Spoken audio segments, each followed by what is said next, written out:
നമസ്കാരം. സ്മാർട്ട് സിറ്റിയിൽ നിന്നും ടീകോമിനെ സർക്കാർ അതിവേഗം ഒഴിവാക്കുന്നത് എന്തിനാണ്? അതിന്റെ ഉത്തരം പ്രതിപക്ഷ നേതാവിനറിയാം.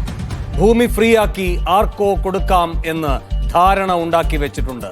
സതീശന്റെ വാക്കുകൾ. ആരാണത്? സതീശൻ അറിയാം, രമേശിനറിയാം, എല്ലാവർക്കും അറിയാം. പേര് പറയുന്നില്ല എന്ന് മാത്രം. ടീകോമിന് പകരം പ്രവാസി മലയാളികളായ ചില വ്യവസായ പ്രമുഖർ സ്മാർട്ട് സിറ്റിയിലേക്ക് പറന്നിറങ്ങാൻ പോവുകയാണോ?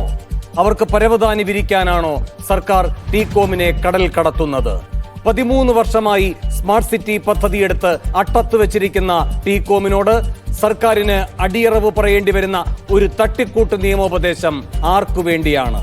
ഈ വിഷയമാണ് സ്പെഷ്യൽ എഡിഷൻ ചർച്ച ചെയ്യുന്നത്. ടീകോമിന് പകരം ഇഷ്ടക്കാരോ? ഈ വിഷയത്തിൽ പ്രതികരിക്കാൻ CPM-ൽ നിന്നും ജെയ്സി തോമസ്, കോൺഗ്രസിൽ നിന്ന് ഡോക്ടർ ജിൻഡോ ജോൺ, രാഷ്ട്രീയ നിരീക്ഷകൻ CR നീലകണ്ഠൻ എന്നിവർ സ്പെഷ്യൽ എഡിഷനിൽ തത്സമയം അതിഥികളായി പങ്കുചേരുന്നു. ആദ്യം ശ്രീ CR നീലകണ്ഠൻ. ഇവിടെ പ്രതിപക്ഷ നേതാവ് തുടർച്ചയായി 2 ദിവസമായി ആരോപണം ഉന്നയിക്കുകയാണ്. രമേശ് ചെന്നിത്തലയും അതേ കാര്യങ്ങൾ ആവർത്തിക്കുന്നു. ഈ ടീകോമിനെ അതിവേഗം ഇവിടെ നിന്ന് പറഞ്ഞു വിടുന്നത് ഭൂമി കച്ചവടത്തിനാണ് എന്ന്. പൊതുമേഖലയിൽ മാത്രമേ ഈ ഭൂമി നിലനിർത്താൻ കഴിയൂ എന്നത് ഒരു വസ്തുതയായിരിക്കെ ഏത് തരത്തിലുള്ള കച്ചവടക്കണ്ണ് ആർക്കു വേണ്ടി ഈ സർക്കാരിലൂടെ പ്രവർത്തിക്കുന്നു എന്നാണ് പ്രതിപക്ഷത്തിന്റെ ആരോപണം.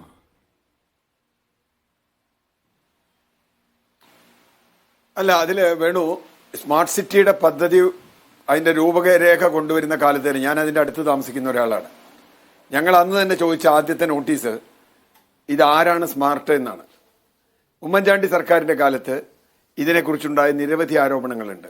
ഇത് ഭൂമി കച്ചവടത്തിനാണ്, 90,000 തൊഴിൽ കൊടുക്കുമെന്ന് പറഞ്ഞ അന്ന് കുറച്ച് കുറവാണ്, എന്നാലും കൊടുക്കാത്ത തൊഴിലിന് 6,000 രൂപ വെച്ച് കൊടുത്താൽ അവരുടെ ചുമതല തീരും, 6,000 രൂപ വെച്ച് ഒരു തൊഴിലിന് കൊടുത്താൽ തീരും. ഇതിനൊക്കെ എതിരായി ശക്തമായി ഇടതുപക്ഷത്ത് നിന്നുകൊണ്ട് ഇടതുപക്ഷത്തിനോടൊപ്പം നിന്ന് ചോദ്യങ്ങൾ ചോദിച്ച ഒരാളാണ് ഞാൻ. അതിനുശേഷം 2006-ൽ VS സർക്കാർ വരുന്നു. ആ സർക്കാർ 2007 മുതൽ ചർച്ച തുടങ്ങുന്നു. 2011-ൽ അതിൻ്റെ ടേക്ക് ഓഫ് ഡേറ്റ് പ്രഖ്യാപിക്കുന്നു, കരാർ ഒപ്പിടുന്നു. ആ കരാറിൽ പൂർണ്ണമായി തൃപ്തരല്ലെങ്കിൽ പോലും കേരളത്തിൽ 90,000 ആളുകൾക്ക് തൊഴിൽ കിട്ടും എന്നൊരു വിശ്വാസത്തിൻ്റെ അടിസ്ഥാനത്തിൽ ഈ പറഞ്ഞതുപോലെ ഏറ്റവും പ്രധാനമായി ഇതിൻ്റെ ഡിഫോൾട്ട് ക്ലോസും അതുമായി ബന്ധപ്പെട്ട മറ്റ് റെമഡീസും, അങ്ങനെയാണ് ഡിഫോൾട്ട്സ് ആൻഡ് റെമഡീസ് ഒരുപാട് നമ്മൾ ചർച്ച ചെയ്തതാണ്. ഡിഫോൾട്ട്സ് ആൻഡ് റെമഡീസ് ഇതിൽ വളരെ കൃത്യമായി ശരിയാണ്. പക്ഷേ CRന്റെ നേരിട്ടുള്ള ചോദ്യത്തിനൊന്ന് വഴങ്ങുക. ഈ പുതിയ നീക്കം ആരുടെ കച്ചവട കണ്ണിന് ആരുടെ കച്ചവട കണ്ണിന്റെ താല്പര്യപ്രകാരമാണ്? ടീകോം കമ്പനിക്ക് തെറ്റുപറ്റിയാൽ SPV എന്ത് ചെയ്യണം എന്നതിനെ കുറിച്ചുള്ള ഈ 2 റെമഡീസും അതിലുണ്ട്. എന്നാൽ പോലും നഷ്ടപരിഹാരത്തിന്റെയോ മറ്റു കാര്യങ്ങൾ അതിലില്ല എന്നുള്ളൊരു തർക്കം അവിടെ ഉണ്ടായിരുന്നു. എങ്കിൽ പോലും ഇതൊരു പദ്ധതി വരും എന്നൊക്കെയുള്ള ഒരു പ്രതീക്ഷയിൽ പലരും അതിനെ പിന്തുണച്ചു. ഡോക്ടർ ജിൻഡോ ജോൺ, ഇന്നിപ്പോ പ്രതിപക്ഷ നേതാവ് തുടർച്ചയായി 2ാം ദിവസവും ഒരു ആരോപണം ആവർത്തിക്കുകയാണ്. ഇന്ന് കുറെ കൂടെ വ്യക്തമായി അദ്ദേഹം പറയുകയാണ്, സംഭവം ഭൂമി ഫ്രീയാക്കാനാണ്. ഭൂമി ഫ്രീയാക്കി ആർക്കോ കൊടുക്കാമെന്ന് ധാരണ ഉണ്ടാക്കി വെച്ചിട്ടുണ്ട്. ഇതാണ് അദ്ദേഹത്തിന്റെ കൃത്യമായ വാക്കുകൾ. ആരെയാണ് സതീശൻ ഉദ്ദേശിക്കുന്നത്? അല്ല, ഇന്നലെ വ്യവസായ വകുപ്പ് മന്ത്രി പറഞ്ഞല്ലോ, മറ്റു ഒരുപാട് കമ്പനികൾ നിൽക്കുന്നു, ഭൂമി കിട്ടാത്തത് ഭൂമിക്ക് വേണ്ടിയിട്ട് കാത്തു നിൽക്കുന്നു എന്നൊക്കെ P. രാജീവിന്റെ സ്റ്റേറ്റ്മെന്റ് ഉണ്ടായിരുന്നല്ലോ. അദ്ദേഹം ഇന്ന് അത് കുറച്ചുകൂടി മൈൽഡാക്കുന്ന രീതിയിലാണ് അദ്ദേഹത്തിന്റെ അഭിപ്രായം വരുന്നത്. ഇവിടെ നമ്മുടെ പ്രശ്നം ഭൂമി രാജീവ് എങ്ങനെ മൈൽഡാക്കിയെന്നാണ് ജിൻഡോ ഉദ്ദേശിച്ചത്? അല്ല, ഞാൻ പറയുന്നത് ഇതിൽ സർക്കാർ ഭൂമി തിരിച്ചു പിടിക്കുന്നതല്ല നമ്മുടെ പ്രധാനപ്പെട്ട പ്രശ്നം. നമ്മൾ ഇതിന്റെ ഫോക്കസ് ഇന്ന് മാറാൻ പാടില്ല. ഇവിടെ ടീകോം കമ്പനി അവരുടെ ഈ അഗ്രിമെന്റ് പ്രകാരമുള്ള കണ്ടീഷൻസ് വയലേറ്റ് ചെയ്തിട്ടുണ്ട്. അവരത് പാലിക്കാൻ തയ്യാറായിട്ടില്ലെങ്കിൽ അവർക്ക് നഷ്ടം കൊടുത്തുകൊണ്ട് ഭൂമി തിരിച്ചു പിടിക്കേണ്ട കാര്യമില്ലല്ലോ. അല്ലാതെ തന്നെ കേരള സർക്കാരിന് ഈ ഭൂമി തിരിച്ചു പിടിക്കാമല്ലോ. അപ്പോൾ പിന്നെ അവർക്ക് നഷ്ടം കൊടുക്കുന്നത് എന്തിനാണ്? അത് അഴിമതിക്ക് വേണ്ടിയിട്ടുള്ള ഒരു സൗകര്യം ചെയ്തു കൊടുക്കലാണ്. മാത്രമല്ല, ഈ 2024 ആകുമ്പോഴാണോ കേരള സർക്കാർ അറിയുന്നത് ടീകോം ഒന്നും പാലിച്ചിട്ടില്ല, തൊഴിൽ കൊടുത്തിട്ടില്ല? അല്ല, അഴിമതിക്ക് വേണ്ടിയിട്ടാണെന്നാ പറയുന്നത്. അല്ലെങ്കിൽ പിന്നെ വേണുവിന് എന്താ തോന്നുന്നത്? കേരളത്തിലെ പൊതുഖജനാവിൽ നിന്ന് പണം എടുത്ത് ടീകോം കമ്പനിക്ക് കൈക്കാശും കാപ്പിക്കാശും കൊടുത്ത് പറഞ്ഞു വിടാനായിട്ട് അവരെന്ത് സേവനമാണ് ചെയ്തിട്ടുള്ളത്? നമുക്കൊരു സാമാന്യ മര്യാദയും സാമാന്യ ബോധമുള്ള ആർക്കും മനസ്സിലാകുന്ന എന്തെങ്കിലും യുക്തിയുണ്ടോ ഇവർ പറയുന്ന കാര്യത്തിൽ? അവർ ഈ കേരള സർക്കാരുമായിട്ട് എഗ്രിമെന്റ് ഒപ്പിടുന്നു. ആ എഗ്രിമെന്റ് ഒപ്പിടുന്നതിന് ഭാഗമായിട്ട് അവർ പാലിക്കേണ്ട കാര്യങ്ങളൊന്നും പാലിക്കാതെ, ഈ പറഞ്ഞ ഒരു കണ്ടീഷൻസും പാലിക്കാതെ 90,000 തൊഴിലവസരം കൊടുക്കുമെന്നും 8,80,000 ചതുരശ്ര സ്ക്വയർ ഫീറ്റ് മറ്റ് ബിൽഡിംഗ് കൺസ്ട്രക്ഷൻ നടത്തുമെന്നൊക്കെ പറഞ്ഞിട്ട് ഇതൊന്നും പാലിക്കാതിരുന്നിട്ട് ഈ പിണറായി സർക്കാർ വന്ന് 8 വർഷത്തിന് ശേഷം ഇപ്പൊ അവർക്ക് കൈക്കാശ് കൊടുത്ത് പറഞ്ഞുവിടാൻ വേണ്ടി തീരുമാനിക്കുമ്പോഴാണോ സർക്കാർ അറിയുന്നത് അവർ വേണ്ടത്ര കാര്യങ്ങളൊന്നും പാലിച്ചിട്ടില്ലെന്ന്, മാനദണ്ഡങ്ങൾ പാലിച്ചിട്ടില്ലെന്ന്, എഗ്രിമെന്റ് വയലേഷൻ ഉണ്ടായിട്ടുണ്ടെന്ന്? അപ്പൊ അങ്ങനെ എഗ്രിമെന്റ് വയലേഷൻ ഉണ്ടായിട്ടുണ്ടെങ്കിൽ ആ എഗ്രിമെന്റിൽ കൃത്യമായിട്ട് പറഞ്ഞിട്ടുണ്ടല്ലോ, 722 എന്ന് പറഞ്ഞ ക്ലോസിൽ പറഞ്ഞിട്ടുണ്ടല്ലോ, അവരെ പറഞ്ഞു വിടുമ്പോൾ അവർ ഇങ്ങോട്ടാണ് നഷ്ടം തരേണ്ടത് അല്ലേ? അങ്ങനെ നഷ്ടം മേടിച്ചല്ലേ അവരെ പറഞ്ഞു വിടേണ്ടത്? അതിന് പകരം ആർബിട്രേഷൻ പ്രോസസ് ഒഴിവാക്കാൻ വേണ്ടിയിട്ട്, കോടതി വ്യവഹാരങ്ങൾ ഒഴിവാക്കാൻ വേണ്ടിയിട്ട് ഞാൻ ഒരു സാമാന്യ ബോധത്തിൽ എനിക്ക് തോന്നിയൊരു യുക്തി ചോദിക്കട്ടെ. ഇവിടെ കുടുംബശ്രീ ക്യാൻറ്റീൻ നടത്തുന്ന പാവപ്പെട്ട സ്ത്രീകളുണ്ടല്ലോ, അവർക്ക് കോടിക്കണക്കിന് രൂപ കുടിശ്ശിക ഉണ്ടായിരുന്നല്ലോ സർക്കാർ കൊടുക്കാനായിട്ട്. അവർ കടം മേടിച്ചല്ലേ അവർ ആ ഹോട്ടലുകളൊക്കെ നടത്തിയത്? അവർക്ക് സർക്കാർ പിന്നീട് സർക്കാരിന് തോന്നുമ്പോൾ പണം കൊടുക്കുമ്പോൾ അവർക്ക് പലിശ കൊടുത്താണോ അവർക്ക് സെറ്റിൽ ചെയ്യുന്നത്? ആണോ? അല്ലെങ്കിൽ ക്ഷേമ പെൻഷൻ കൊടുക്കാനുള്ള ആളുകൾ കടം കയറി മുടിയുമ്പോൾ, അല്ലെങ്കിൽ KSRTCയിലെ ശമ്പളം മുടിയുമ്പോൾ അവർ കൊടുക്കാതിരിക്കുമ്പോൾ അവർക്ക് ബാധിക്കപ്പെടുന്ന അവരുടെ ടാക്സ് അല്ലെങ്കിൽ അവർക്ക് കൊടുക്കുന്ന ഇൻട്രസ്റ്റ് അത് കൊടുത്താണോ സെറ്റിൽ ചെയ്യുന്നത്? സർക്കാർ ഏത് മേഖലയിലാണ് 5 ലക്ഷത്തിന് മേലെയുള്ള കോൺട്രാക്ടർമാരുടെ ഒരു ബില്ലും പാസ്സാക്കുന്നില്ല ട്രഷറിയിൽ. അങ്ങനെയാണെങ്കിൽ ആ കോൺട്രാക്ടർമാർക്ക് കാലതാമസം മൂലം നേരിടുന്ന അവർക്ക് വരുന്ന നഷ്ടം. നമുക്ക് മറ്റു വിഷയങ്ങളിലേക്ക് പോകേണ്ട, ഉദാഹരണങ്ങളുടെ ഒരു ധാരാളിത്തം വേണ്ട. അങ്ങയുടെ പോയിന്റ് വളരെ കൃത്യമാണ്. ശ്രീ ജെയ്സി തോമസ്, പ്രതിപക്ഷം ആവർത്തിച്ച് ചോദിച്ചുകൊണ്ടിരിക്കുന്നത് ആരാണ് ഇതിൽ വീഴ്ച വരുത്തിയിരിക്കുന്നത്, എന്തുകൊണ്ട് ടീകോമിന് നഷ്ടപരിഹാരം നൽകാൻ സർക്കാർ നിർബന്ധിതമാകുന്നു എന്നാണ്. അതിന് നേരിട്ടുള്ള മറുപടി ആദ്യം.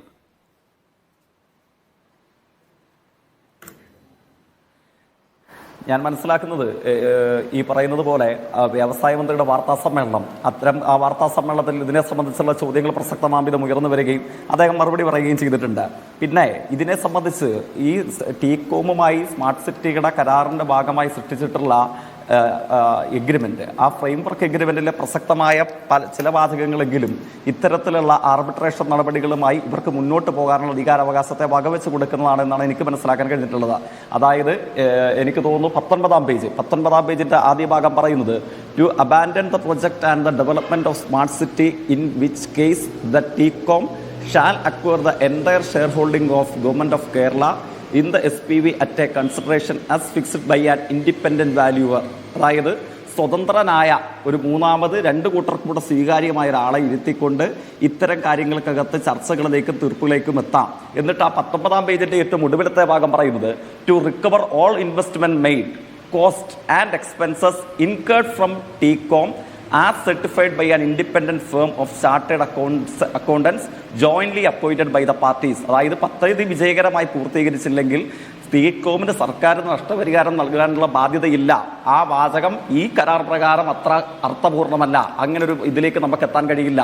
മാത്രവുമല്ല, ഇവിടെ കോൺഗ്രസിന്റെ പ്രതിനിധി തൊട്ടു മുമ്പ് സൂചിപ്പിച്ചൊരു വാചകം, എത്രയും വേഗം സർക്കാർ ഇത്രയും കാലമുണ്ടായിട്ട് ഇപ്പോഴാണോ ഇതിനെ സംബന്ധിച്ച് പരിശോധന നടത്തി എത്തിച്ചേരുകയും ചെയ്യുന്നത്?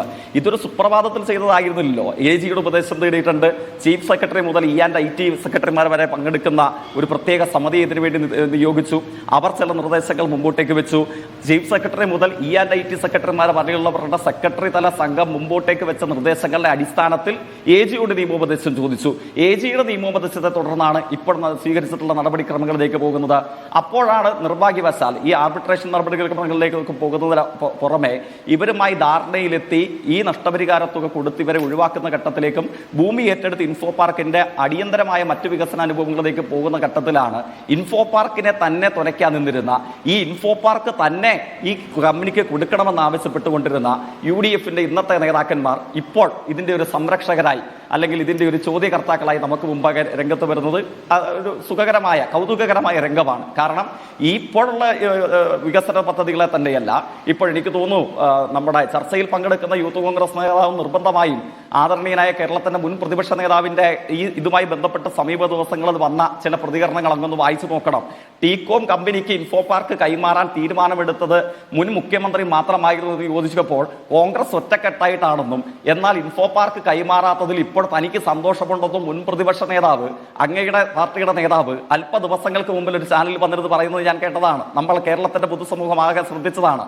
ഞാൻ സംസാരിച്ച് അവസാനിപ്പിക്കുന്നത് ഇത്രയേ ഉള്ളൂ. അപ്പോൾ ഘടകവിരുദ്ധമായി എല്ലാ കാര്യങ്ങളെയും കാറ്റിൽ പറത്തി കേരളത്തിന്റെ സ്വത്ത്, ഇൻഫോ പാർക്ക് ഉൾപ്പെടെയുള്ള സ്വത്ത് ടീകോം എന്ന് പറയുന്ന ഈ കമ്പനിക്ക് തീരെഴുതി കൊടുക്കാനുള്ള നിങ്ങളുടെ ശ്രമത്തെ അന്ന് സമരം ചെയ്ത് തോൽപ്പിച്ചത് സഖാവ് VSന്റെ നേതൃത്വത്തിൽ കേരളത്തിലെ ഇടതുപക്ഷ ജനാധിപത്യ മുന്നണിയാണ്. പിന്നീട് ആ ഗവൺമെന്റ് അധികാരത്തിൽ വന്നപ്പോഴാണ് ഇൻഫോ പാർക്കിനെ സംരക്ഷിച്ചുകൊണ്ടുള്ള ഒരു പുതിയ കരാറിലേക്ക് പോകേണ്ടതായി വന്നത്. അന്നുണ്ടാക്കിയ ഈ ഫ്രെയിംവർക്ക് എഗ്രിമെന്റ് കരാർ പ്രകാരം ഏറ്റവും കുറഞ്ഞത് 90,000 തൊഴിലവസരങ്ങൾ, 90,000 തൊഴിലവസരങ്ങൾക്ക് പുറമെ ഏതാണ്ട് 8.8 ദശലക്ഷം അടി വരുന്ന ബിൽട്ടപ്പ് സ്പേസിൽ, അതിൽ തന്നെ 6 ലക്ഷത്തിന് മേലെ അടി വരുന്ന ബിൽട്ടപ്പ് സ്പേസ് IT അനുബന്ധ വ്യവസായങ്ങൾക്കായിട്ടും കൊടുക്കണം. ഈ ഇതായിരുന്നു ഫ്രെയിംവർക്ക് എഗ്രിമെന്റിൽ പറഞ്ഞിരുന്നത്. എന്നാൽ 90,000 പേർക്ക് തൊഴിൽ കൊടുക്കുമെന്ന് പ്രഖ്യാപിച്ച് കരാറിലേർപ്പെട്ട ടീകോമിന് 10,000 പേർക്ക് പോലും തൊഴിൽ കൊടുക്കാൻ കഴിയുന്നില്ല.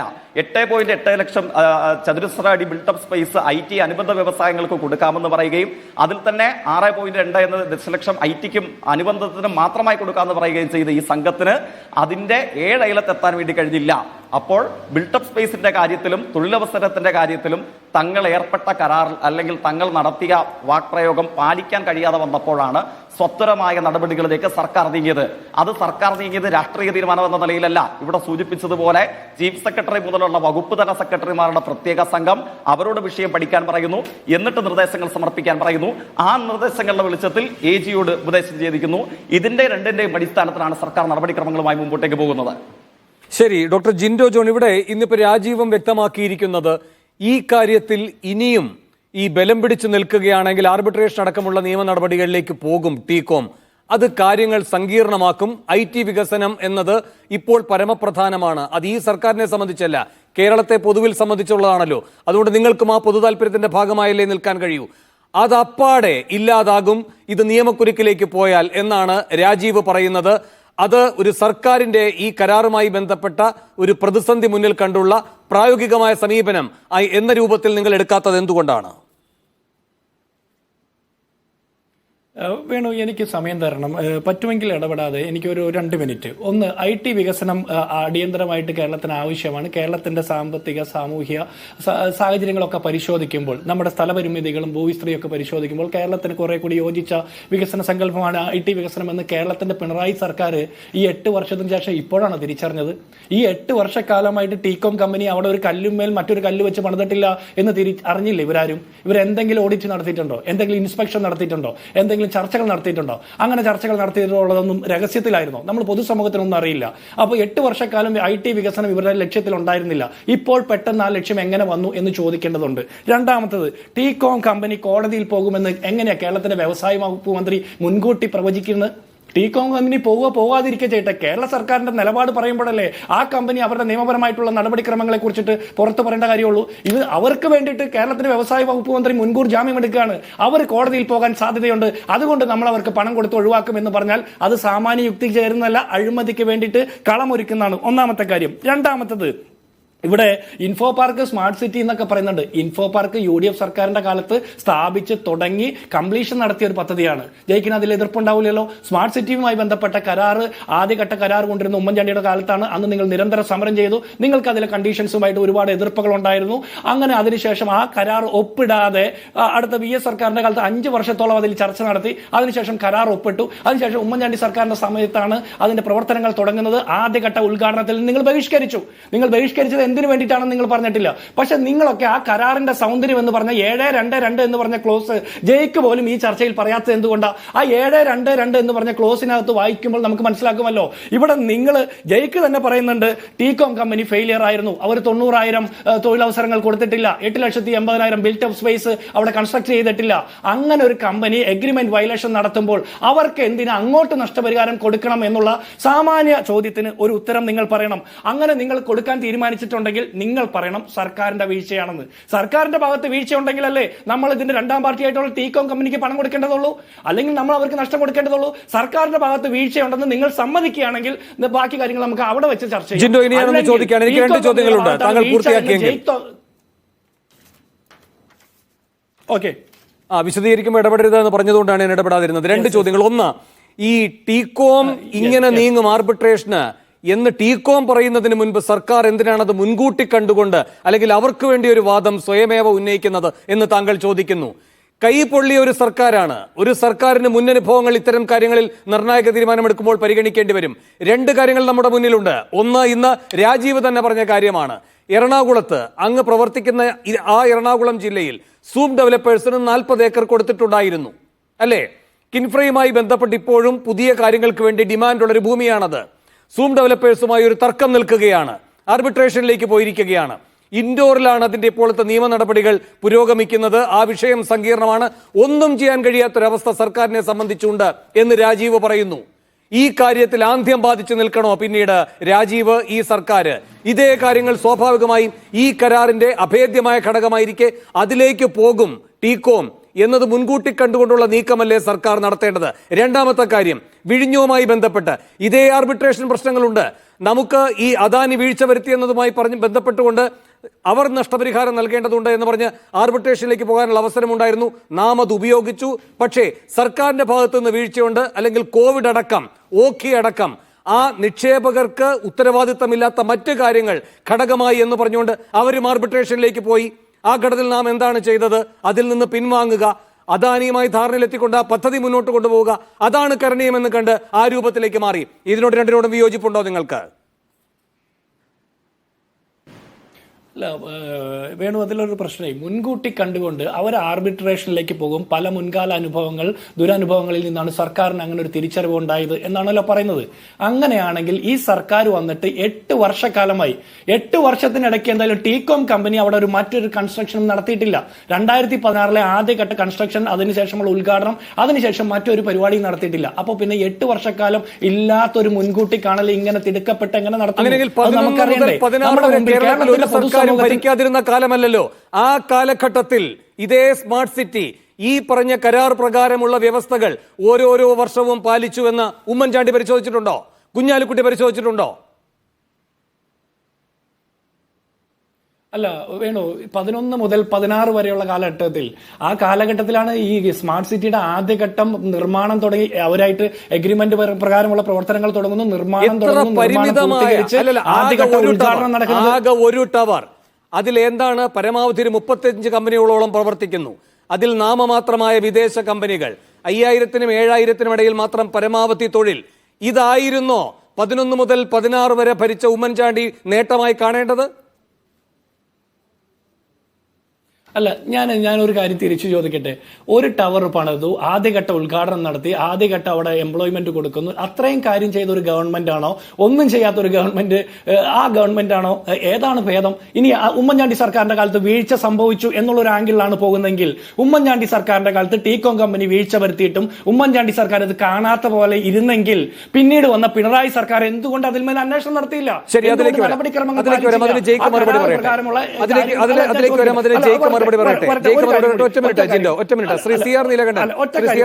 കേൾക്കാമെന്നാണ് ഞാൻ കരുതുന്നത്.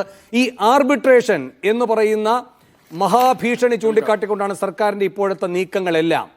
അങ്ങേക്ക് ഈ മേഖലയിൽ ഈ കരാറിന്റെ ഈ പറയുന്ന സങ്കീർണതകളൊക്കെ അറിയുന്ന ഒരു വ്യക്തി കൂടിയാണല്ലോ. മാത്രമല്ല ഈ വിഷയം നന്നായി പഠിച്ചിട്ടും പിന്തുടർന്നിട്ടുമുള്ളൊരു വ്യക്തി കൂടിയാണ്. ഈ ആർബിട്രേഷൻ കുരുക്ക് പ്രായോഗികമായി ടീകോമിനെയും അതുപോലെ തന്നെ UAE സർക്കാരിനെയും ഒക്കെ വിശ്വാസത്തിലെടുത്തുകൊണ്ട് മറികടക്കുകയല്ലേ വേണ്ടത് സർക്കാർ? അങ്ങേക്കറിയുന്നത് പോലെ ഈ പറയുന്ന ആർബിട്രേഷനിലേക്കൊന്നും പോകാതെ ഈ സ്മാർട്ട് സിറ്റി ഒന്നിലധികം തവണ വലിയ പ്രതിസന്ധി നേരിട്ട ഘട്ടത്തിൽ, ഒരു ഘട്ടത്തിൽ സർക്കാരിന് വേണ്ടിയും മറ്റൊരു ഘട്ടത്തിൽ UAE സർക്കാരിന് വേണ്ടിയും യൂസഫ് അലി ഇറങ്ങിയിട്ടില്ലേ? രണ്ടുപേരും ഓരോരോ ഘട്ടങ്ങളിൽ ആബൽ ബന്ധുവായി യൂസഫ് അലി ഇറക്കിയിട്ടില്ലേ?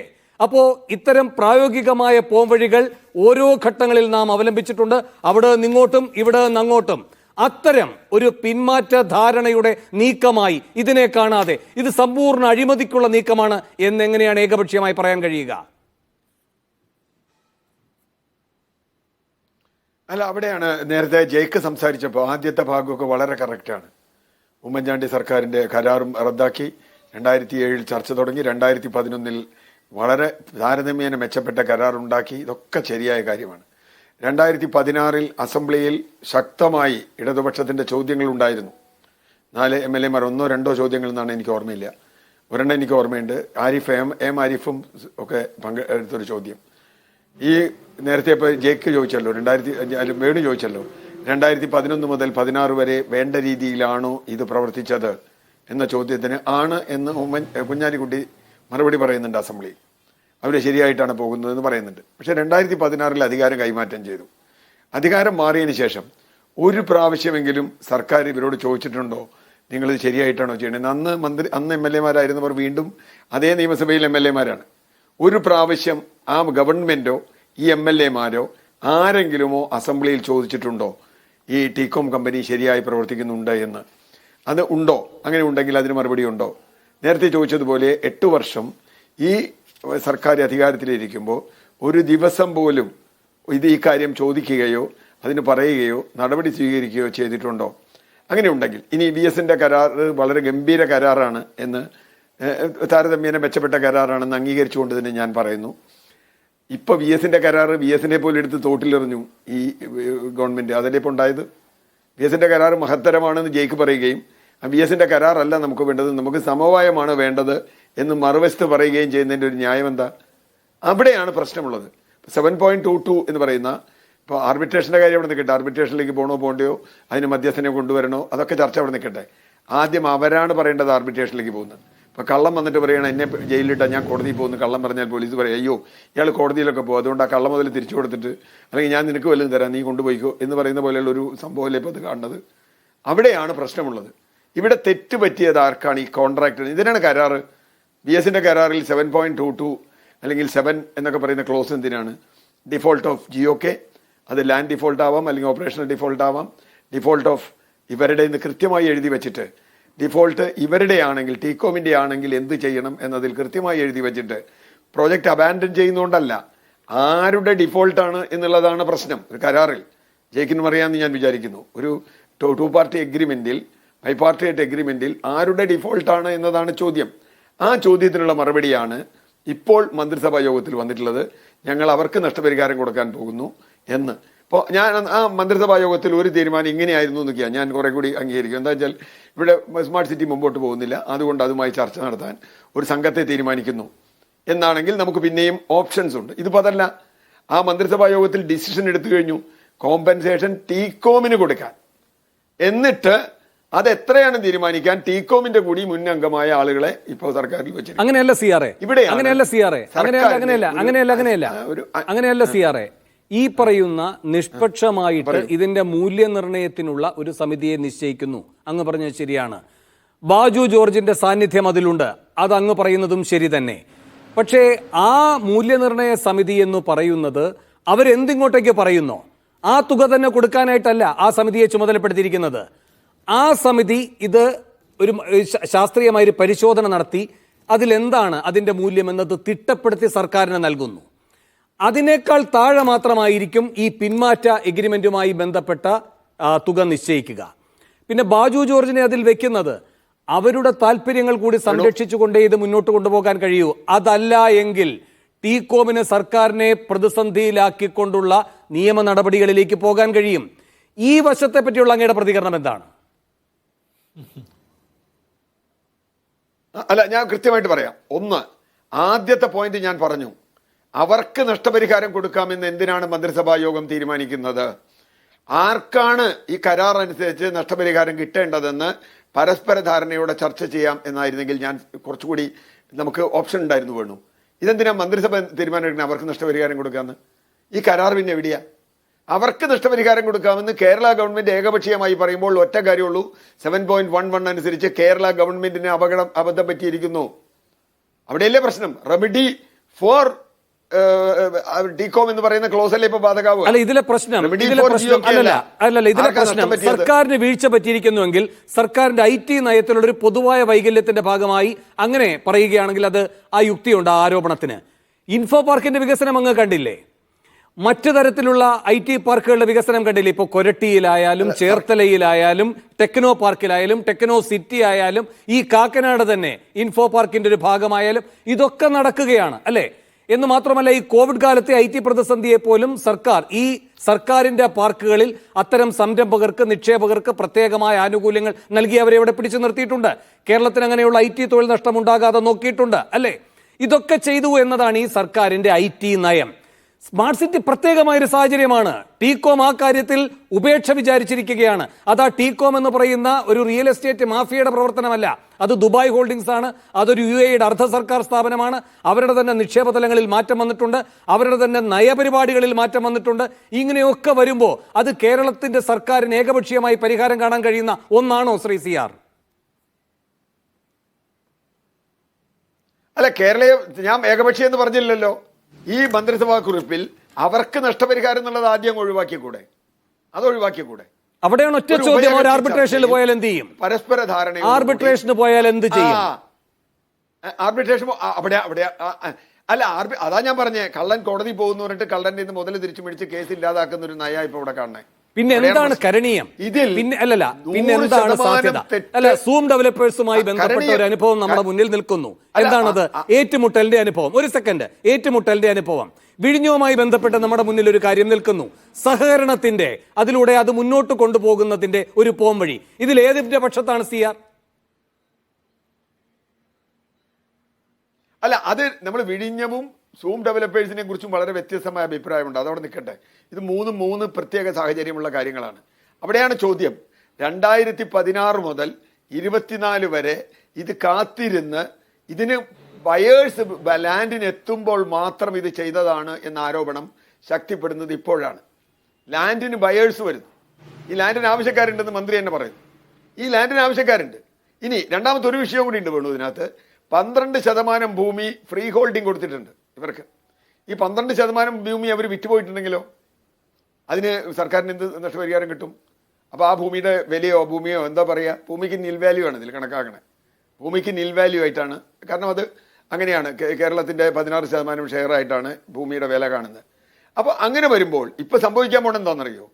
വലിയൊരു തുക കൊടുത്ത്, ഇത്രയും കാലം ഒന്നും ചെയ്യാതിരുന്ന ഒരു പാർട്ടിക്ക് വലിയൊരു തുക കൊടുത്ത് നമ്മൾ കൊടുക്കുകയാണ്. നമ്മൾ ചെയ്ത ഒരു തെറ്റിന്, കാലാകാലങ്ങളായി തുടർന്നു വന്ന ഒരു തെറ്റിന് നമ്മുടെ ജനത പിഴ കൊടുക്കുകയാണ്. ഈ പണം കൊടുക്കുന്നത് വെറുതെ അല്ലല്ലോ, ആരും കയ്യിൽ നിന്നെടുത്ത് കൊടുക്കുകയല്ലോ, ജനങ്ങളുടെ പണമല്ലേ എടുത്ത് കൊടുക്കുന്നേ. കാലിയായ ഒരു ഖജനാവെന്ന് മന്ത്രി 1000 പ്രാവശ്യം ആവർത്തിക്കുന്നു. പെൻഷൻ കൊടുക്കാൻ പൈസ ഇല്ലാത്തൊരു സർക്കാരാണ് ഇതെടുത്ത് കൊടുക്കുന്നത്. ഇത്രയും കോടി രൂപ, എത്ര കോടി വരുന്ന എനിക്കറിയില്ല, എത്ര കോടിയായാലും. അത് കഴിഞ്ഞ് ആ ഭൂമിയാണ് പിന്നെ ഈ പറഞ്ഞതുപോലെ വേറെ ആളുകൾക്ക് കൊടുക്കാൻ പോകുന്നത്.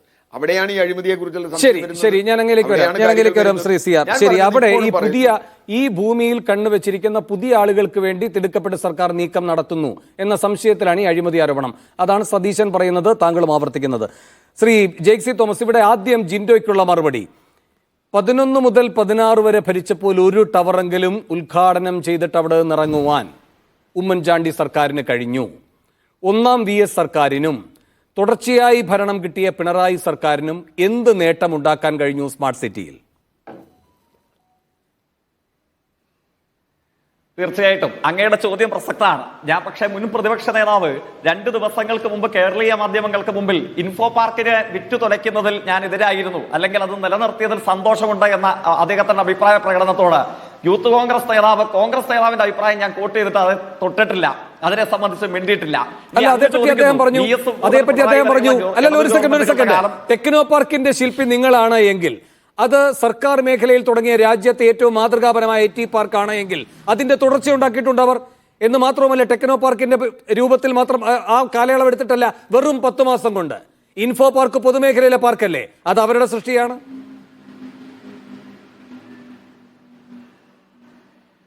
ഞാൻ അതിന്റെ മറുപടിയിലേക്ക് വരാം. അങ്ങ് ഇടപെട്ട് തുടരെ ആ ചർച്ചയുടെ ഒരു ഒഴുക്ക് തടസ്സപ്പെടുത്തണമെന്നില്ല.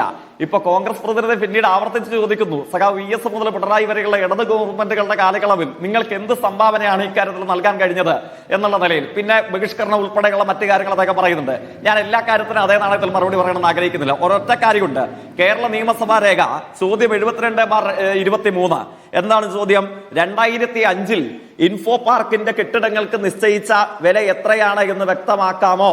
അന്ന് ഇൻഫോ പാർക്കിന്റെ ഭൂമി നിശ്ചയിച്ച വില എത്രയാണെന്ന് വ്യക്തമാക്കുകയും അതോടൊപ്പം എത്ര വിലക്കാണ് ഇൻഫോ പാർക്ക് വിൽക്കാൻ തീരുമാനിച്ചിട്ടുള്ളത് എന്നും വ്യക്തമാക്കാമോ? ഉത്തരം 2005 മറുപടി പറഞ്ഞ മുഖ്യമന്ത്രി ആരുടേതാണെന്ന് കോൺഗ്രസ് നേതാവിനെ ഞാൻ പഠിപ്പിക്കേണ്ട കാര്യമില്ലല്ലോ.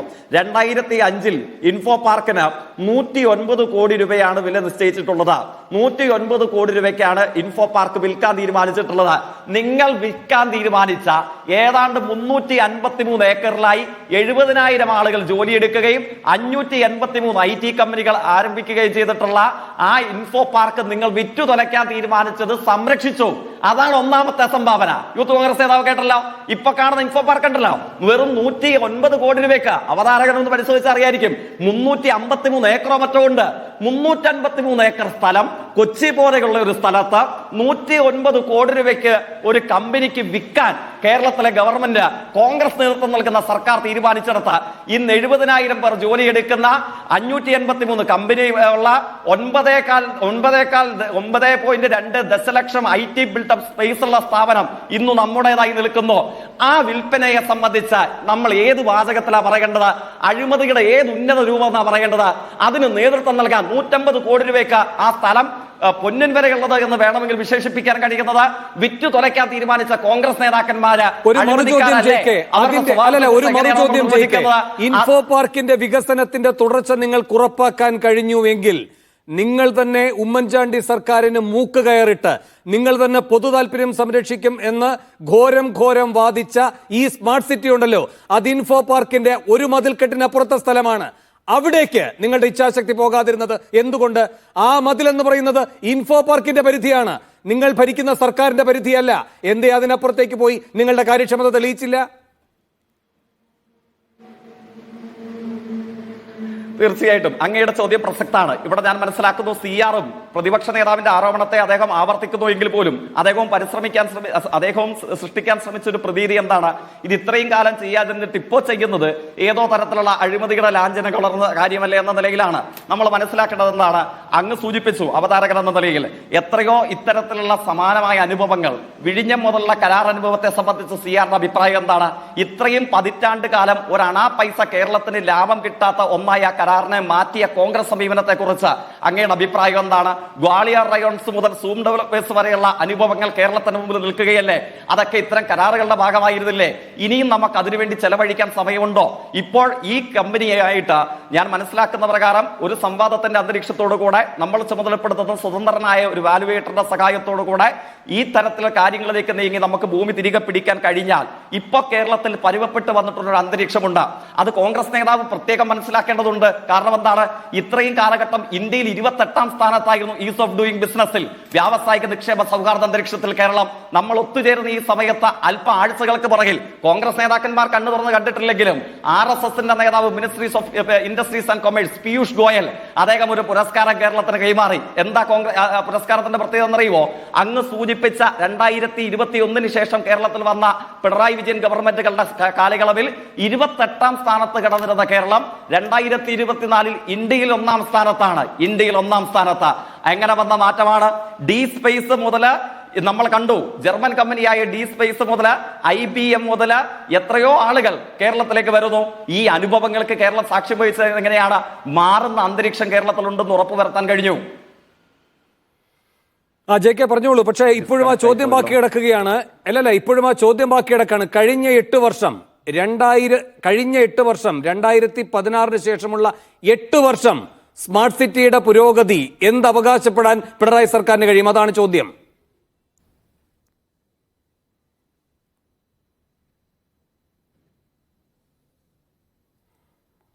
JK കേൾക്കാമോ ചോദ്യം?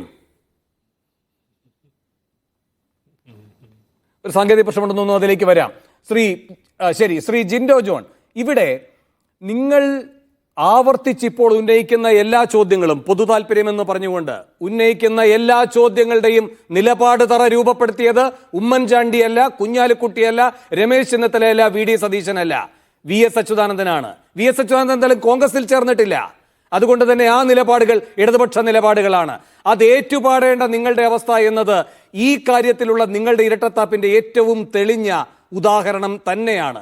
എന്ന് മാത്രമല്ല, ഇവിടെ ജയ്ക്ക് ഉൾപ്പെടെ ചൂണ്ടിക്കാട്ടിയ കാര്യങ്ങളുണ്ട്. ഇൻഫോ പാർക്ക് വിറ്റുതുലയ്ക്കുക, എറണാകുളത്ത് മറ്റൊരു IT സംരംഭവും അനുവദിക്കാതിരിക്കുക, ഇങ്ങനെയൊക്കെ ഒരു കുത്തകയെ പോലെയല്ലേ ഈ സ്മാർട്ട് സിറ്റിക്ക് വേണ്ടി നിങ്ങൾ വാതിൽ തുറന്നിട്ടത്? അതെല്ലാം മാറ്റിവെച്ചത്, ആ കരാറിന്റെ വ്യവസ്ഥകളെല്ലാം പൊതു താല്പര്യത്തിനനുസൃതമാക്കിയത് പ്രതിപക്ഷത്തിരുന്നു കൊണ്ട് VS ആണ്. പിന്നീട് ഭരണപക്ഷത്ത് ഇരുന്നു കൊണ്ട് അദ്ദേഹത്തിന്റെ കാലത്ത് ഇതിൽ പ്രതിസന്ധി നേരിട്ടപ്പോൾ ഈ പറയുന്ന സ്മാർട്ട് സിറ്റിക്ക് അന്ത്യശാസനം നൽകിയ സർക്കാരാണ് അത്. അതിന്റെ ഭാഗമായിട്ടാണ് 2011 ആ സർക്കാർ ഇറങ്ങുമ്പോൾ ഒരു അനുകൂല സമീപനം അവിടെ നിന്നുണ്ടാകുന്നത്. അതിന്റെ പിന്തുടർച്ചയാണ്, ആ അനുകൂല സാഹചര്യം ഉണ്ടാക്കിയതിന്റെ പിന്തുടർച്ചയാണ് നിങ്ങളിപ്പോൾ നേട്ടമായി അവകാശപ്പെടുന്ന 2016 ഇറങ്ങിപ്പോകുമ്പോഴുള്ള ഏക ടവർ. അപ്പോൾ എല്ലാ ഘട്ടത്തിലും നിങ്ങൾ കടപ്പെട്ടിരിക്കുന്നത് VS-നോടാണ് ഡോക്ടർ ജിൻഡോ ജോൺ. അല്ല വേണു, ഞങ്ങൾ എല്ലാ ഘട്ടത്തിലും കടപ്പെട്ടിരിക്കുന്നത് കേരളത്തിലെ പൊതുസമൂഹത്തിന്റെ സാമാന്യ ബോധത്തോടും അവരുടെ ഇത്തരം കാര്യങ്ങളിലുള്ള വിവേചന ബുദ്ധിയോടും കൂടിയാണ്. കോൺഗ്രസിന്റെ കാലത്ത് കൊണ്ടുവന്നിട്ടുള്ള കരാറിലോ അല്ലെങ്കിൽ മറ്റു നയപരിപാടികളോ എന്തെങ്കിലും അഭിപ്രായ വ്യത്യാസങ്ങൾ പൊതുജനങ്ങൾ അത് ഉയർത്തുമ്പോൾ പല തീരുമാനങ്ങളും, എക്സ്പ്രസ് ഹൈവേ പോലുള്ള പല തീരുമാനങ്ങളും കോൺഗ്രസ് പിന്നോട്ട് പോയിട്ടുണ്ട്, പലതും മാറ്റിയിട്ടുണ്ട്. നമ്മൾ ഒന്നുമില്ലായ്മയിൽ നിന്ന് ഒരു സംരംഭം തുടങ്ങുമ്പോൾ, ഒരു പദ്ധതി തുടങ്ങുമ്പോൾ പല അഭിപ്രായങ്ങളും പല കോണിൽ നിന്ന് വരും. അത് പിന്നീട് പല ചർച്ചകളും പല വിവാദങ്ങളും പല വാദപ്രതിവാദങ്ങളും ശേഷമാണ് ഫൈനലൈസ് ചെയ്യുക. അങ്ങനെ തന്നെയല്ലേ നടന്നിട്ടുള്ളത്. ഇപ്പോൾ ജയിക്ക് വലിയ അഭിപ്രായം പറയുന്ന ഇൻഫോ പാർക്ക്, ഈ ഇൻഫോ പാർക്ക് കേവലം 10 മാസം കൊണ്ട് UDF സർക്കാർ സ്ഥലം കണ്ടുപിടിച്ച് തുടങ്ങി നടപ്പിലാക്കിയ ഒരു പദ്ധതിയാണ്. എന്തെങ്കിലും ഇവർക്ക് അവകാശപ്പെടാനുണ്ടോ? അതിന്റെ തുടർ വികസനം എന്തെങ്കിലും നടത്താൻ ഇവർക്ക് സാധിച്ചിട്ടുണ്ടോ? ഇപ്പൊ ജയിക്ക് പറയുന്നുണ്ട് പൊന്നും വിലയുള്ള സ്ഥലമെന്ന്. ഞാൻ മനസ്സിലാക്കിയോടത്തോളം Kakkanad info park smart city ഒക്കെ ഇരിക്കുന്ന സ്ഥലം ഒന്ന് പറയട്ടെ മാഷെ, താങ്കൾ പറഞ്ഞപ്പോൾ ഞാൻ മിണ്ടാതിരുന്നില്ലേ? അവിടെ പൊന്നും വിലയൊക്കെ ഉണ്ടായത് ഇൻഫോ പാർക്ക് വന്നതിന് ശേഷമാണ്. അതിന് മുമ്പ് അവിടെ വല്ല പൊന്നും വില ഉണ്ടായിരുന്നോ? ഒരു പൊന്നും വില ഉണ്ടായിരുന്നില്ല. പൊന്നും വില ഉണ്ടായത് ഇൻഫോ പാർക്ക് വന്നതിന് ശേഷവും സ്മാർട്ട് സിറ്റി വന്നതിന് ശേഷമാണ്. ഞങ്ങളുടെ ചോദ്യം ഇതാണ്, UDF സർക്കാരിന്റെ കാലത്ത് വീഴ്ചകൾ സംഭവിച്ചെങ്കിൽ നിങ്ങൾ എന്തുകൊണ്ടാണ് കഴിഞ്ഞ 8 വർഷക്കാലം ടീകോം കമ്പനിക്കെതിരെ ഒരു നോട്ടീസ് പോലും കൊടുക്കാതെ, അവരോട് ഒരു ചോദ്യം പോലും ചോദിക്കാതെ, അവരെ പറഞ്ഞു വിടാതെ, ഈ പറഞ്ഞ നിങ്ങൾ അവർക്ക് പണം കൊടുക്കാതെ തന്നെ ഈ സർക്കാരിന്റെ ഭൂമി തിരിച്ചു പിടിക്കാനുള്ള വ്യവസ്ഥകൾ കരാറിലുണ്ടല്ലോ? ഇപ്പൊ വേണു ചോദിച്ചത് ഒരു സെക്കൻഡ്, ആ വ്യവസ്ഥ ആരുണ്ടാക്കിയത്? നിങ്ങളിപ്പോൾ ഘോരഘോരം വാദിക്കുന്ന ആ വ്യവസ്ഥ ആരുണ്ടാക്കിയത്? ഞാൻ അതിലേക്കാണ് വരുന്ന വേണു.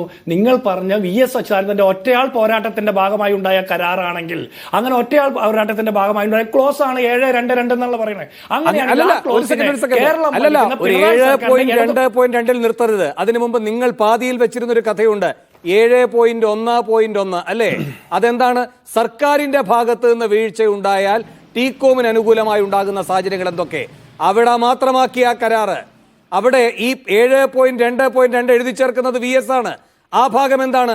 ടീകോമിന് വീഴ്ച വന്നാൽ സർക്കാരിന് എന്തൊക്കെ മറുകൃതിയായി ചെയ്യാൻ കഴിയും, അതല്ലേ വ്യക്തത വരുത്തിയത്. നിങ്ങളപ്പോൾ ആദ്യഘട്ടം മുതൽ ആരുടെ പക്ഷത്തായിരുന്നു എന്നത് ഈ 7.1.1 തന്നെയല്ലേ തെളിവ്, ഡോക്ടർ ജിൻഡോ ജോൺ? അല്ല, ഞാൻ ചോദിക്കട്ടെ, ഇനിയിപ്പോൾ വേണു പറഞ്ഞ വാദമാണ്. അന്ന് ഉമ്മൻചാണ്ടി സർക്കാരിന്റെ കാലത്ത് കമ്പനിക്ക് അനുകൂലമായിട്ടൊരു തീരുമാനമാണ്. ഈ പദ്ധതി വരാൻ വേണ്ടിയിട്ടുള്ള തിടുക്കം കാണിച്ചു, അല്ലെങ്കിൽ ഈ പദ്ധതി എത്രയും പെട്ടെന്ന് തുടങ്ങാൻ വേണ്ടിയിട്ടുള്ള തിടുക്കം, അല്ലെങ്കിൽ ഗവൺമെന്റിന്റെ താല്പര്യങ്ങൾ അതൊക്കെ മാറ്റി നിർത്തുക. അതൊന്നും അങ്ങനെയൊന്നും ഉണ്ടായില്ല. അത് ടീകോം കമ്പനിക്ക് വേണ്ടി മാത്രം ചെയ്തതാണെന്നുള്ള വാദം അംഗീകരിക്കുകയാണെങ്കിൽ 7.2.2 എന്ന് പറഞ്ഞ ക്ലോസ് ഉണ്ടല്ലോ, ഇവര് ഇതിന്റെ സൗന്ദര്യം എന്ന് ഉയർത്തി പറയുന്ന ആ ക്ലോസ്, അതെന്തുകൊണ്ടാണ് ഇപ്പോഴത്തെ സർക്കാർ ആപ്ലിക്കബിൾ ആക്കാത്തത്? ആ ഒരു ക്ലോസ് എന്താ ഇവര് പറയാ?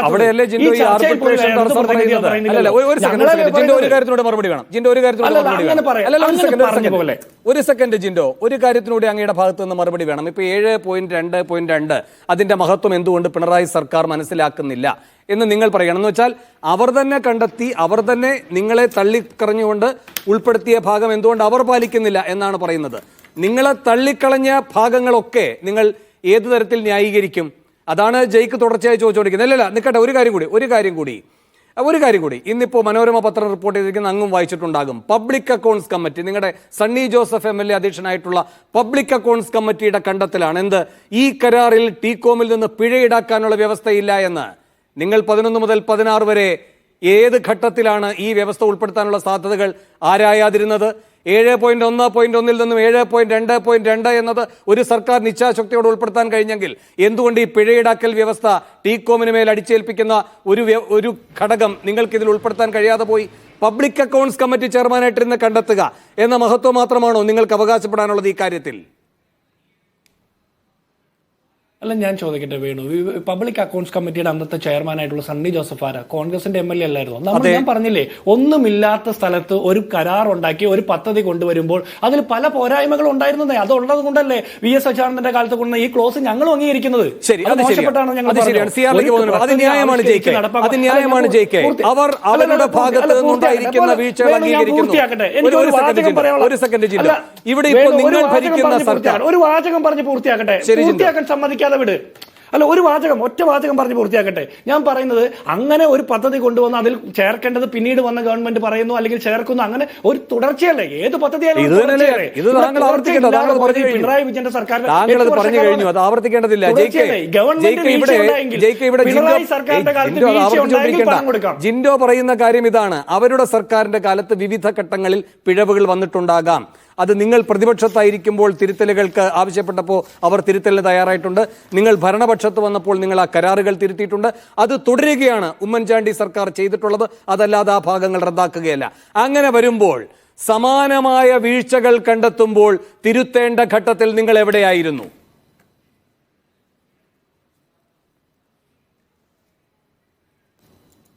JK, ചോദ്യം താങ്കളോട്.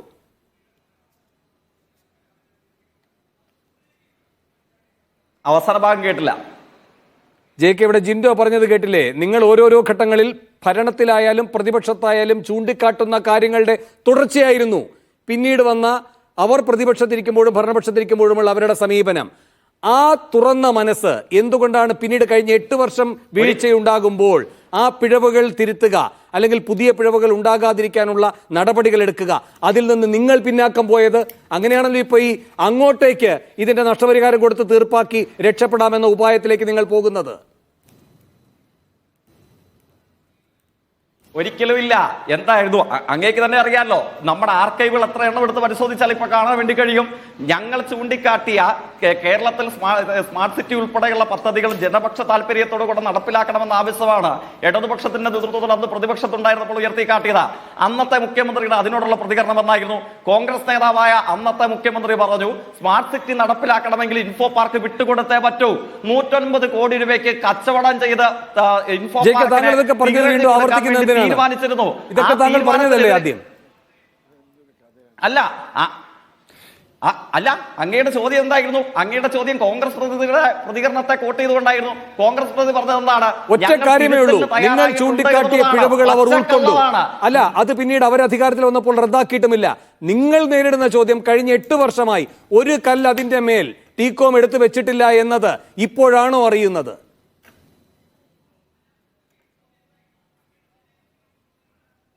ഞാൻ ഇപ്പൊ സ്വീകരിച്ചിട്ടുള്ള ഈ സമീപനത്തെ സംബന്ധിച്ച് നമ്മൾ ഈ കരാറുമായി ഫ്രെയിംവർക്ക് എഗ്രിമെന്റുമായി ബന്ധപ്പെട്ട് തന്നെയുള്ള വിവിധ ഭാഗങ്ങൾ വായിക്കുമ്പോൾ നമുക്ക് മനസ്സിലാക്കാൻ കഴിയുന്നതാണ് എന്തുകൊണ്ടാണ് അത്തരം ഒരു അന്തരീക്ഷത്തിലേക്ക് ഇപ്പോൾ സർക്കാരിന് പോകേണ്ടതായിട്ട് വന്നത്. ഈ അനുഭവങ്ങൾ നമ്മുടെ മുമ്പിൽ നിൽക്കുന്നു. മാത്രമല്ല, ഇപ്പോ കേരളം അങ്ങേയറ്റം വ്യാവസായികമായി ഇന്ത്യയിൽ തന്നെ ഏറ്റവും സുരക്ഷിത ഇടമായി പൊതു അംഗീകാരം ലഭിച്ചിരിക്കുന്നു. ഇന്ത്യയുടെ യൂണിയൻ ഗവൺമെന്റ് കേരളത്തെ ഈസ് ഓഫ് ഡൂയിങ് ബിസിനസ്സിലും വ്യാവസായിക നിക്ഷേപ സൗഹാർദ്ദത്തിലും 1ാം സ്ഥാനത്തേക്ക് എത്തിയിരിക്കുന്നു.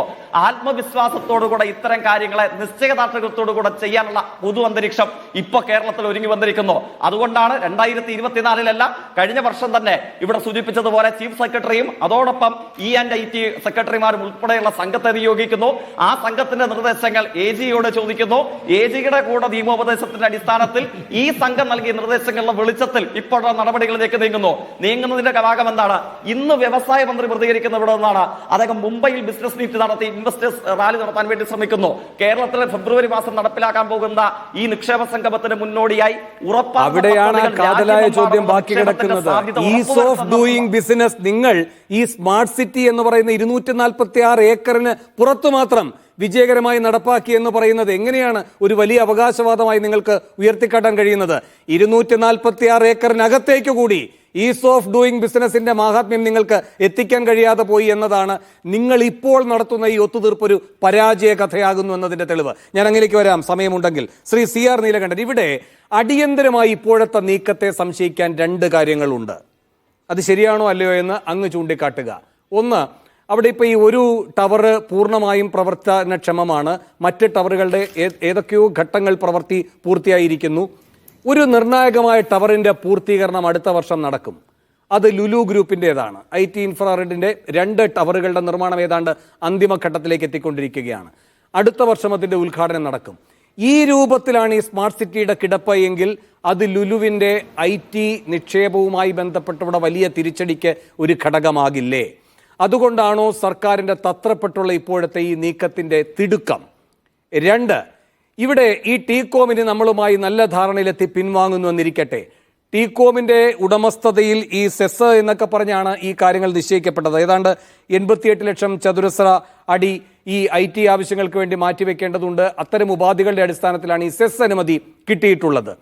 ഈ ടീകോം മാറുമ്പോൾ ഇതിൻ്റെ ഉടമസ്ഥാവകാശത്തിൻ്റെ സ്വഭാവം മാറുന്നു, ഈ കരാറിൻ്റെ ഘടനകൾ മാറുന്നു. സ്വാഭാവികമായും പിന്നെ ഈ സെസ് പദവി എന്ന് പറയുന്നത് കേന്ദ്ര സർക്കാർ അനുവദിച്ചിരിക്കുന്നത് കൊണ്ട് അതൊരു തടസ്സമായി വരും. അപ്പോൾ ആ തടസ്സം നീക്കണമെങ്കിൽ കേന്ദ്ര വാണിജ്യ വ്യവസായ മന്ത്രാലയത്തിൻ്റെ അനുമതി വേണം. കേന്ദ്ര സർക്കാരിന് ഇഷ്ടക്കാരായിട്ടുള്ള ആരെങ്കിലും സമ്മർദ്ദം ചെലുത്തിയാൽ മാത്രമേ അത് മറികടക്കാൻ കഴിയൂ. ലുലുവിന് എല്ലാ ആളുകളുമായും നല്ല ബന്ധമാണ്. മോദിയും യോഗിയും പിണറായിയും ഉമ്മൻചാണ്ടിയും ഒക്കെയായി നല്ല ബന്ധമാണ്. അപ്പോൾ അദ്ദേഹത്തിന് ഇതൊക്കെ മറികടക്കാൻ സർക്കാരിന് വേണ്ടി കഴിയും. ഇങ്ങനെയുള്ള പല ലക്ഷ്യങ്ങൾ, പല താല്പര്യക്കാർ ഈ കാര്യത്തിൽ ഇടപെടുന്നതിൻ്റെ ഭാഗമായിട്ടാണോ സർക്കാരിൻ്റെ ഈ തിടുക്കപ്പെട്ടുള്ള ടീകോമിനെ ഓടിക്കൽ യജ്ഞം? വേണു, നമുക്ക് ഇത് ഊഹം വെച്ച മാത്രം കാര്യം പറയാൻ പറ്റില്ല. പക്ഷേ ലക്ഷണങ്ങൾ വേണു ചോദിച്ചതിന് 2നും യെസ് എന്ന് തന്നെയാണ് ഉത്തരം. കാരണം ഇപ്പോൾ നേരത്തെ പറഞ്ഞു, ടീകോം എന്ന കമ്പനിക്ക് സെസ്സിന്റെ പദവി ആയിട്ട് ബന്ധപ്പെട്ട വിഷയം ഇത്. ടീകോമിന്റെ ഈ കരാർ നിലവിലില്ലെങ്കിൽ ഈ കരാറിനനുസരിച്ച് കിട്ടിയ സെസ് പദവിയും പോകണം.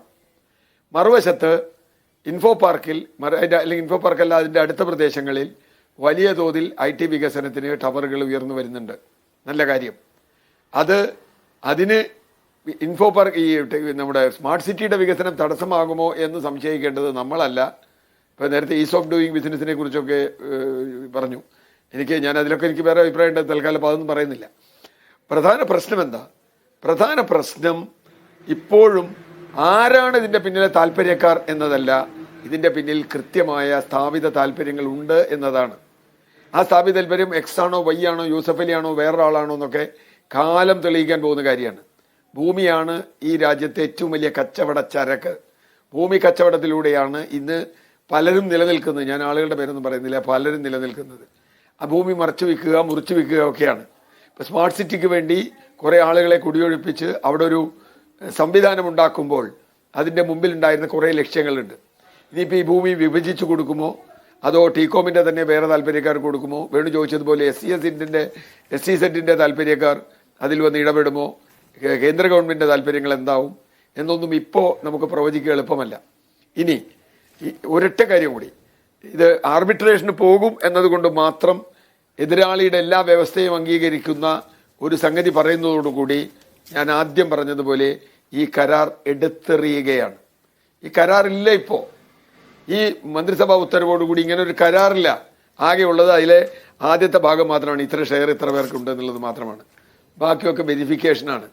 അവിടെയും ഞാൻ പറയുന്നു, കരാർ ലംഘിച്ച ആളുകൾക്ക് നഷ്ടപരിഹാരം കൊടുക്കാമെന്നൊരു മന്ത്രിസഭാ യോഗം തീരുമാനിക്കുമ്പോൾ എന്തുകൊണ്ടാണ് അതിന് മറുപടി പറയാത്തത്? നമുക്ക് ചർച്ച ചെയ്യാം എന്നല്ലേ തീരുമാനിക്കേണ്ടത് മന്ത്രിസഭാ യോഗം. കൊടുക്കാമെന്തിനാണ് മന്ത്രിസഭാ യോഗം പറയുന്നത് എന്നുള്ള സംശയം എനിക്കിപ്പോഴുണ്ട്. അപ്പോൾ എങ്ങനെയെങ്കിലും വേഗത്തിൽ ഭൂമി തരപ്പെടുത്തുക എന്ന ലക്ഷ്യം അതിൻ്റെ പിന്നിലുണ്ടോ? അങ്ങനെയുണ്ടെങ്കിൽ ആ ഭൂമി ഉപയോഗിക്കാൻ കാത്തു നിൽക്കുന്ന ആളുകളുണ്ടോ? ഇത്തരം നിരവധി ചോദ്യങ്ങളുണ്ട്. പിന്നെ സർക്കാരുകൾ പല കേസും ഇടപെടുന്നത് ഇപ്പോൾ ഇതിന് മാത്രമല്ലല്ലോ വേണു.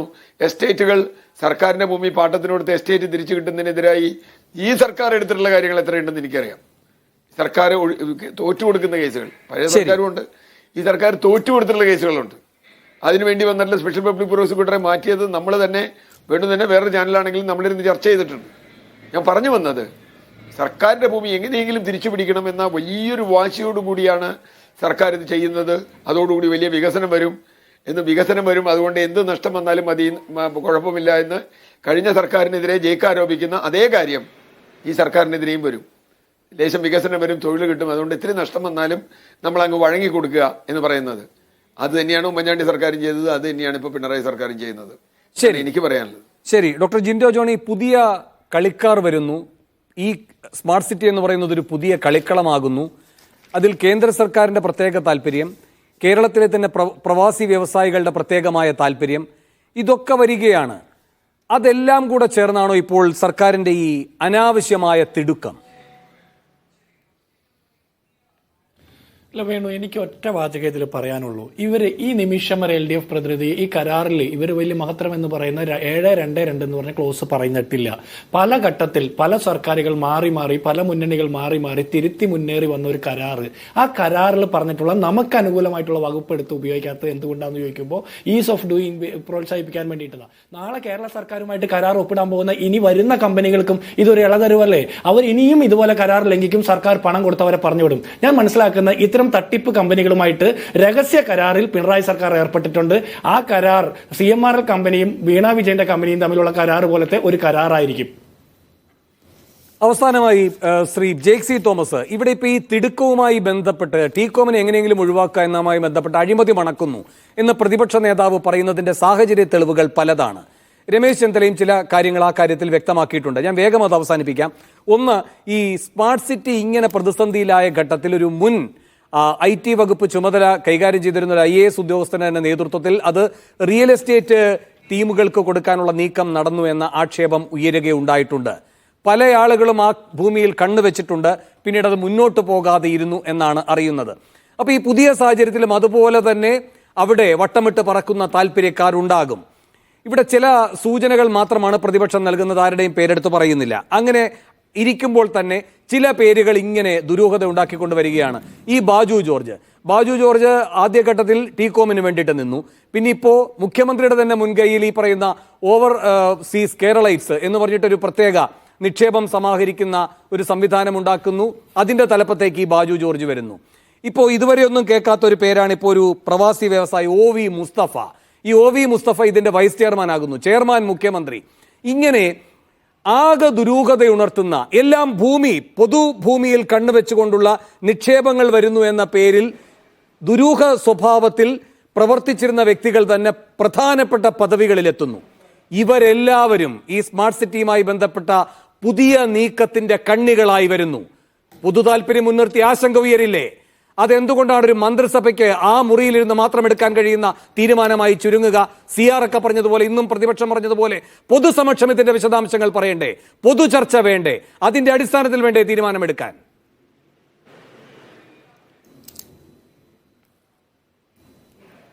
തീർച്ചയായിട്ടും ഇക്കാര്യത്തിൽ അങ്ങ് സൂചിപ്പിക്കുന്ന ചില സൂചനകളെ വെച്ചുകൊണ്ട് മാത്രം എനിക്ക് മറുപടി പറയുന്നതിൽ ബുദ്ധിമുട്ടുണ്ട്. അങ്ങ് ചില പേരുകാരെ സൂചിപ്പിക്കുന്നു, ചില പ്രവാസി വ്യവസായികളുടെ കാര്യങ്ങൾ പറയുന്നു. അവരെയൊക്കെ സംബന്ധിച്ച് അവരൊക്കെ എന്തു പങ്കാണ് നിർവഹിക്കാൻ പോകുന്നതിനെയൊക്കെ സംബന്ധിച്ച് നമുക്ക് കാത്തിരുന്ന് കാണണം. പക്ഷേ ഗവൺമെന്റുമായി ബന്ധപ്പെട്ട് ഇപ്പോൾ ഇവിടെ നമ്മൾ പറഞ്ഞിട്ടുള്ളത് പോലെ ടീകോമുമായി ചർച്ച നടത്തി ഈ പറയുന്ന ഒരു ഇൻഡിപെൻഡന്റ് ആയിട്ടുള്ള ആളുകളുമായിരുന്നു വാല്യുവേഷൻ കണക്കാക്കി അവരുമായി മറ്റ് ആർബിട്രേഷൻ മറ്റ് സങ്കീർണതകളിലേക്ക് പോകാതെ ഈ ഭൂമി ഏറ്റെടുക്കാൻ സർക്കാരിന് കഴിഞ്ഞാൽ ഇൻഫോ പാർക്കിന്റെ അടുത്ത ഘട്ട വികസനത്തിന്റെ ഭാഗമായി ഈ ഭൂമി ഉപയോഗിക്കാൻ കഴിഞ്ഞാൽ 100% കേരളത്തിലെ ഇടതുപക്ഷ ജനാധിപത്യ മുന്നണി ഗവൺമെന്റിന്റെ പ്രവർത്തന പദം നിങ്ങൾ പരിശോധിച്ചാൽ മതി, അത് തെറ്റായ നിലയിൽ വിനിയോഗിക്കപ്പെടില്ല. അങ്ങേയറ്റം പൊതു താല്പര്യത്തെ മാത്രം മുൻനിർത്തി കേരളത്തിലെ ജനങ്ങൾക്ക് മുമ്പിൽ സുതാര്യമായും സത്യസന്ധമായും മാത്രമേ ആ ഭൂമിയുടെ ഉപയോഗം ഉണ്ടാകുകയുള്ളൂ. അക്കാര്യത്തിൽ ഒരു സംശയം ഉണ്ടാകേണ്ടതില്ല. പിന്നെ ഈ നഷ്ടപരിഹാര തുകയെയും സംബന്ധിച്ചും ഈ ചർച്ചകളെയൊക്കെ സംബന്ധിച്ചും CR പല ഭാഗങ്ങളും ഇവിടെ വിശദീകരിക്കാൻ ശ്രമിച്ചു. പക്ഷെ ഞാൻ പറയുന്നു, ഈ ഫ്രെയിംവർക്ക് എഗ്രിമെന്റിന്റെ 19-ാം പേജിന്റെ ആദ്യ ഭാഗം ഈ സാധ്യതകളെ സംബന്ധിച്ച് പറയുന്നതല്ലേ? അത് അങ്ങ് വായിച്ചിട്ടില്ലെങ്കിൽ അങ്ങ് വായിച്ചു നോക്കാൻ അങ്ങ് സമയം കണ്ടെത്തേണ്ടതാണ്. അതിന്റെ ഭാഗമായിട്ടല്ലേ ഈ പ്രോജക്ട് അബാൻഡൻ ചെയ്യുന്നതിനെ സംബന്ധിച്ചും 91.52 കോടി രൂപ ഇവർ മുടക്കിയതിനെ സംബന്ധിച്ചും അതിന്റെ തിരികെയുള്ള സാധ്യതകളെയൊക്കെ സംബന്ധിച്ച് 19-ാം പേജിൽ വിശദീകരിക്കുന്നത്. അത് മാത്രം നമ്മൾ എന്തുകൊണ്ട് കാണുന്നില്ല? ഇപ്പോൾ 7.2 ക്ലോസിനെ സംബന്ധിച്ച് ഇവിടെ യൂത്ത് കോൺഗ്രസ് നേതാവ് ആവേശം കൊണ്ടു സംബന്ധിച്ചു. ആ ക്ലോസ് അതിന്റെ ഭാഗമാണ്, അതില്ല എന്നൊന്നും നമ്മളാരും പറയുന്നില്ല. പക്ഷെ അതേ കണ്ടുകൊണ്ട് കണ്ട അഗ്രിമെന്റ് പൂർണ്ണമായും വായിച്ചു നോക്കാൻ നമ്മൾ തയ്യാറാകണം. കേരളത്തിന്റെ മാറിയ അന്തരീക്ഷത്തിൽ ഈ വ്യവസായികളെ സ്വീകരിക്കാനും അവർക്ക് നല്ല ഇരിപ്പിടം കൊടുക്കാനും ഇന്ത്യൻ വ്യാവസായിക ഭൂപടത്തിൽ തന്നെ കേരളത്തിന്റെ ഭാവി സാധ്യതകളെ ഉറപ്പുവരുത്താനും കഴിയുന്ന ഒരു അന്തരീക്ഷം ഇപ്പൊ കേരളത്തിലുണ്ട്. പല ഘട്ടങ്ങളിലായി മറുപടി നൽകുമ്പോൾ ആവർത്തിച്ചതുകൊണ്ട് എന്തായാലും സ്മാർട്ട് സിറ്റിയുമായി ബന്ധപ്പെട്ട് പൊതു താല്പര്യം സംരക്ഷിച്ചത് VS ആണ്. അതിന്റെ ക്രെഡിറ്റ് മുഴുവൻ VSന് അവകാശപ്പെട്ടതുമാണ്. എന്നാൽ ഈ കാര്യത്തിൽ അതേ പൊതു താല്പര്യം സംരക്ഷിക്കാൻ VSന്റെ സുപ്രധാനമായ കരാറിലെ ഏറ്റവും നിർണായകമായ വ്യവസ്ഥ എന്തുകൊണ്ട് പിണറായി വിജയൻ ഉപേക്ഷിക്കുന്നു? VSന്റെ ആ മാതൃകാപരമായ കർക്കശമായ ആ കരാർ വ്യവസ്ഥ എന്തുകൊണ്ട് പിണറായിക്ക് വെറും കീറക്കടലാസാകുന്നു? അത് പ്രതിപക്ഷത്തിന്റെ വാക്കുകൾക്ക് ചെവിക്കൊണ്ടില്ല എങ്കിൽ പോലും പിണറായിയെയും ഇടതുപക്ഷത്തെയും വരും ദിവസങ്ങളിലും വേട്ടയാടിക്കൊണ്ട് തന്നെയിരിക്കും. വളരെയധികം നന്ദി. ചർച്ചയിൽ പങ്കെടുത്ത എല്ലാവർക്കും. സ്പെഷ്യൽ എഡിഷൻ അവസാനിക്കും.